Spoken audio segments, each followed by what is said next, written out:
जय श्री कृष्ण विद्यार्थी मित्रों। चलो आज આપણે જે છે ધોરણ 8 ગુજરાતી એમાં આપણે અભ્યાસમાં આગળ વધીશું અને પહેલા જે વિડિયોમાં આપણે પહેલો પાઠ જે છે ચિત્રપાઠ બજારમાં તેનો અભ્યાસ કરી ચૂક્યા છીએ, બરાબર। ચલો આજે જે કાવ્ય ભણવાનું છે કાવ્ય બીજું કયું છે તો કે એક જ દે ચિનગારી। એક જ દે ચિનગારી શીર્ષકને સમજીને પહેલા આપણે જોઈ લઈએ કે સાહિત્ય પ્રકાર શું છે અને કવિ કોણ છે।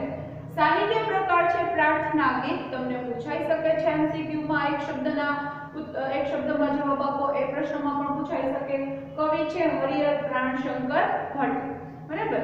तो अहींया कवि हरिहर प्राणशंकर भट्ट जे छे ई शुं करे छे तो के एक ज दे चिंगारी प्रार्थना गीत छे साहित्य प्रकार। कवि ईश्वर पासे जे छे प्रार्थना करे छे। प्रार्थना એટલે શું? मागणी करवी, विनंती, अरज, बराबर। आ બધા એના અલગ અલગ અર્થો છે। તો કવિ ઈશ્વર પાસે પ્રાર્થના કરે છે કે હે ઈશ્વર તું મને એક જ ચિંગારી આપ। ચિંગારી શબ્દનો અર્થ શું થાય?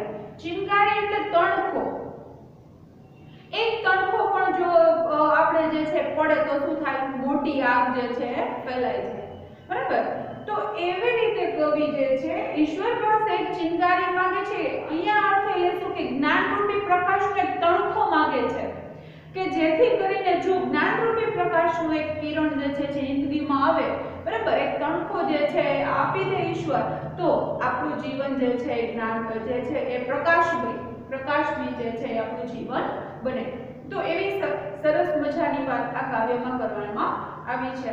काव्य समझीशुं एनी पहेला कवि परिचय मेळवी लईशुं, त्यारबाद जे छे शब्द समजूती, त्यारबाद आपणे पाठ्यपुस्तकमांथी काव्य समझीशुं, त्यारबाद आपणे प्रश्नोत्तरी जे छे करी लईशुं, बराबर। प्रश्नना जवाब जे आपेला छे एनी ए पण समजी लईशुं અને સાથે સાથે છેલ્લે આપણે કાવ્યગાન કરીશું।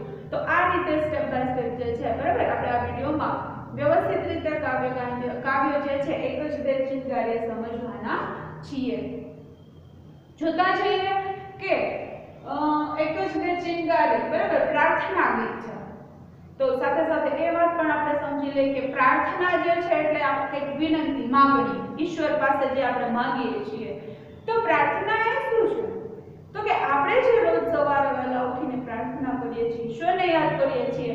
તો માનો કે તો નદી છે, હવે આ કાંઠા પરથી ઓલા સામે કાંઠે જવું છે તો શેના દ્વારા જઈ શકીશું?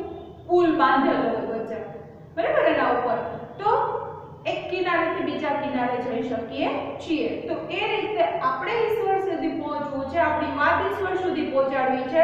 તો આપણે શેના દ્વારા એ વાત પહોંચાડી શકીશું? પ્રાર્થના દ્વારા આપણે એ વાત આપણે ઈશ્વરને પહોંચાડી શકીએ છીએ અને ઈશ્વર આપણને સહાય એટલે કે મદદ કરે છે। જેવી રીતે શરીરને તંદુરસ્ત રાખવું હોય તો ખોરાકની જરૂર પડે છે, એવી રીતે આપણા મન અને હૃદયનો ખોરાક શું છે? પ્રાર્થના છે, બરાબર। કે પ્રાર્થના દ્વારા આપણું મન જે છે શાંત અને પવિત્ર બને છે। કુવિચારો, ખરાબ વિચારોથી આપણું મન દૂર રહે છે, બરાબર। તો આ શું છે તો કે મન અને હૃદયનો ખોરાક છે પ્રાર્થના, બરાબર। ચલો હવે આપણે જે છે કાવ્ય સમજવાની કોશિશ કરીએ ધીમે ધીમે। कवि हरिहर प्राणशंकर भट्ट, बराबर। तो कवि हरिहर प्राणशंकर भट्ट नो जन्म जे छे 1895, मृत्यु जे छे ए 1978 માં થયું હતું। કોઈ એવી પરફેક્ટ તારીખ નથી આપેલી। ક્યાં થયો તો જન્મ તો કે પોતે અમદાવાદના વતની હતા અને તેઓ અધ્યાપક પણ હતા। કેટલોક સમય તેમણે વેધશાળામાં સંચાલન કર્યું છે। વેધશાળા એટલે પ્રયોગશાળા। શું થશે? વેધશાળા એટલે પ્રયોગશાળા। પ્રયોગશાળામાં જે છે એમણે કેટલોક સમય પૂરતું કામ કર્યું છે। એ ઉપરાંત જોયું તો કે ખગોળ અને ગણિતના જે છે પુસ્તકો તો આપ્યા છે, ખગોળ અને ગણિતના, પણ એ ઉપરાંત હૃદયરંગ જે છે એ શું છે તો કે એમનો કાવ્ય સંગ્રહ છે, બરાબર। ચલો હવે જે છે એ જોતા જઈએ આપણે કાવ્ય। એની પહેલા આપણે શબ્દની સમજૂતી મેળવી લઈએ। ચિંગારી એટલે તો કે તણખો, મહાનલ એટલે મોટો, ની સમાનાર્થીમાં પણ આ બધા પૂછાઈ શકે। વિપત એટલે દુઃખ, મુશ્કેલી, કાયા એટલે શરીર, લોઢું એટલે લોખંડ, વિશ્વાનલ તો કે અગ્નિરૂપી પરમાત્મા, બરાબર। ચલો હવે જે છે એ કાવ્ય જોતા જો તમે પણ તમારા પુસ્તક જે છે એ સાથે રાખો। એક જ દે ચિનગારી મહાનલ, એક જ દે ચિનગારી મહાનલ, મહાનલ એટલે હે અગ્નિ સ્વરૂપ પરમાત્મા, તમે મને જે છે માત્ર એક જ ચિનગારી આપો, કે તમે તો મહાન અગ્નિ સ્વરૂપ પરમાત્મા છો, તો માત્ર મને એક ચિનગારી આપો, એક તણખો આપો. મતલબ તો કે તમે મને જે છે જ્ઞાનરૂપી પ્રકાશનું એક જ કિરણ આપો, જેથી કરીને મારું જીવન જે છે એ પ્રકાશમય બની જાય, કે મારું અંધકારભર્યું જે જીવન જે છે તો એ પ્રકાશમય બને. ચકમક લોઢું ઘસતા ઘસતા ખર્ચી જિંદગી સારી. ચકમક એ શું છે? તો કે એક જાતનો પથ્થર છે, જેને આપણે લોઢાની લોખંડની સાથે ઘસીએ તો શું થાય? અગ્નિ ઉત્પન્ન થાય છે. તો અહીંયા આપણે અર્થ લેવાનો છે કે મેં જીવનમાં ઘણા એવા નાના નાના મોટા મોટા કાર્યો કર્યા છે, પણ મારું જીવન જે છે મેં આમ કરતા કરતા પૂરું કરી નાખ્યું છે. તો પણ જો હવે શું કહે છે? જામગ્રી, જામગ્રી શબ્દ જે છે આ કાવ્યમાં જિંદગી માટે વપરાયો છે. એક વાક્યના પ્રશ્ન જવાબમાં હમણાં આવશે જ તે, બરાબર. જામગ્રી શબ્દ જે છે એ જિંદગી માટે વપરાયો છે. જામગરીમાં તણખો ન પડ્યો, ન ફળી મહેનત મારી, કે છતાં પણ મેં જિંદગીમાં જે છે ઘણા નાના મોટા કામ કરવામાં મારું જીવન પસાર કર્યું છે, છતાં પણ મારા જે છે બરાબર મારી જિંદગીમાં તણખો ન પડ્યો, એટલે કે મારા જીવનમાં જ્ઞાનરૂપી પ્રકાશ થયો નહીં. ન ફળી મહેનત મારી, મેં જે કાર્યો કર્યા છે તો એ મારી મહેનત છે એ નિષ્ફળ ગઈ, એમાં મને સફળતા મળી નહીં. મહાનલ એક જ દે ચિનગારી, કે હે અગ્નિ સ્વરૂપ પરમાત્મા, તું મને માત્ર એક જ જ્ઞાનરૂપી પ્રકાશનું કિરણ આપ. ત્યારબાદ જોઈએ આપણે ચાંદો સળગ્યો સૂરજ સળગ્યો સળગી આભટાણી. જો કવિ શું કહે છે કે ચાંદો પણ જે છે એ સળગ્યો છે, બરાબર. આપણે જોઈએ ને રાત્રે જે છે એ પૂનમ આવે એટલે ધીમે ધીમે ધીમે તો કે આખો જે તેજ જે છે ફેલાતું હોય છે, એકદમ જેને કહેવાય કે શીતળતા.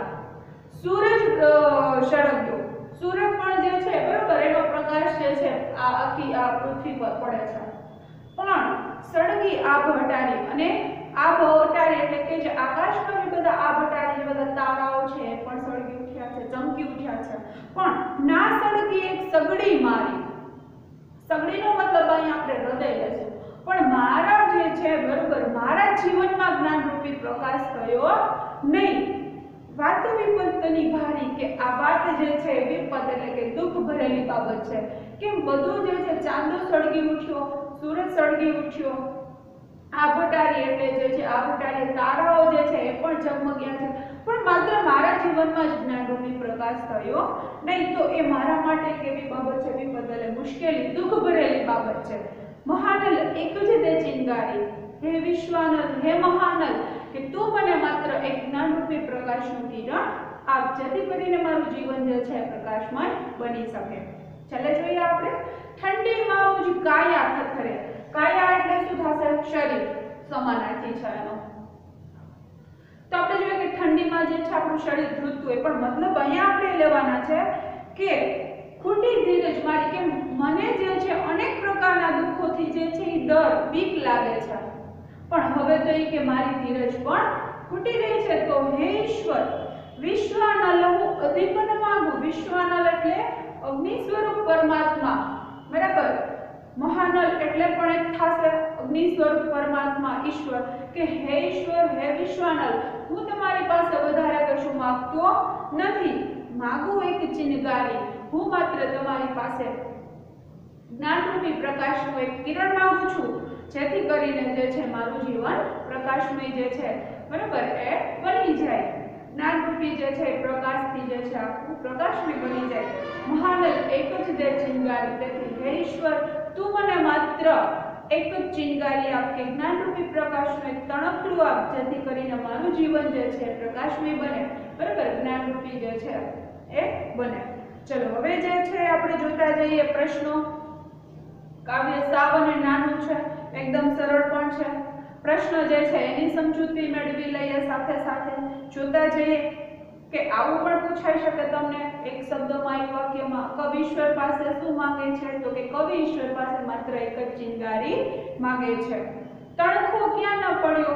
તો કે તણખો જે છે જામગરીમાં ન પડ્યો. જામગરી એટલે જિંદગીમાં, કે મારી જિંદગીમાં તો જ્ઞાનરૂપી પ્રકાશ થયો જ નહીં, એમ જે છે કવિ કહે છે. એટલે કે તણખો જે છે જામગરીમાં ન પડ્યો. ત્યાર પછી છે કવિ પોતાની મહેનત એળે ગઈ એમ શા માટે કહે છે?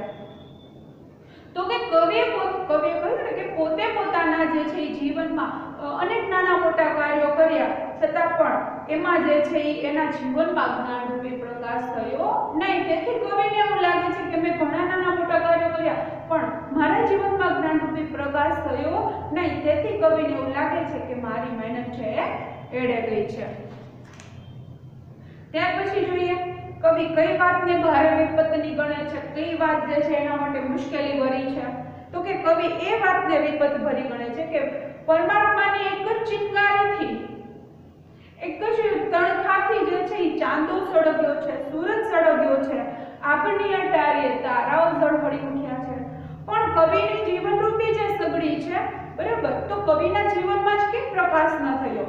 તેથી આ વાતને જે છે કવિ ભારે વિપત એટલે કે મુશ્કેલી વાળી દુઃખભરી બાબત છે એ ગણે છે. ત્યાર પછી જોઈએ નાના નાના પ્રશ્નોના જવાબ જોતા જઈએ. કવિ માત્ર એક જ ચિનગારી શા માટે માંગે છે? શું કામે માત્ર એક જ ચિનગારી માંગે છે કવિ?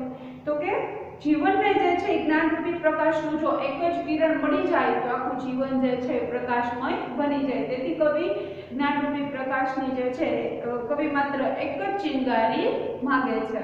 ત્યારબાદ છે જીવન ખર્ચી નાખવું એટલે શું? તો કે જીવન ખર્ચી નાખવું એટલે નાના મોટા કાર્યો કરવામાં જે છે જીવન પૂરું કરી દેવું, પસાર કરી દેવું નાના મોટા કાર્યો કરવામાં, એને શું કહેવાય? જીવન ખર્ચી નાખવું. મહેનત ફળવી એટલે શું? તો કે મહેનત ફળી એટલે સારા કાર્યો કરવા માટે જે આપણે કંઈ કરીએ છીએ, જે મહેનત કરીએ છીએ એમાં આપણને જે સફળતા મળે છે, તો એને શું કહેવાય? તો કે એ જે છે એ આપણી મહેનત ફળી કહેવાય, બરાબર, જે આપણે સફળતા મળે છે એ. જામગરી શબ્દ અહીં જે છે એ કયા અર્થમાં વપરાયો છે? તો કે જામગરી શબ્દ જે છે તેમાં તો કે જિંદગીના અર્થમાં. શું આવશે? તો કે જિંદગીના અર્થમાં જામગરી શબ્દ જે છે વપરાયો છે. ખાસ યાદ રાખજો બાળ મિત્રો, બરાબર. ચલો હવે જે છે અહીંયા આપણું આ કાવ્ય છે એના પ્રશ્નો આટલા જ છે અને પૂરા થાય છે અહીંયા થોડા, અને સાવ સહેલું કાવ્ય છે, સરળતાથી તમને યાદ પણ રહી જશે. પ્રશ્નના જવાબ લખવાની પણ કઈ જરૂર નથી. કાવ્ય સમજી લીધું હશે એટલે એના આધારે પ્રશ્નના જવાબ તમને લખતા આવડશે. ચલો હવે આપણે સરસ રીતે કાવ્યગાન કરી લઈએ. એક જ દે ચિનગારી મહાનલ, એક જ દે ચિનગારી, ચકમકલોડું ઘસતા ઘસતા, ચકમકલોડું ઘસતા ઘસતા, કરચી જિંદગી સારી, જામગરીમાં તણખો ન પાડ્યો, જામગરીમાં તણખો ન પાડ્યો,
જોયું બાળ મિત્રો, આ રીતે આ કાવ્યનો રાગ છે. તમે પણ સાથે સાથે જે છે આ વિડીયો જોઈને ગાવાની કોશિશ કરજો, ચોક્કસ આવડી જશે. બરાબર.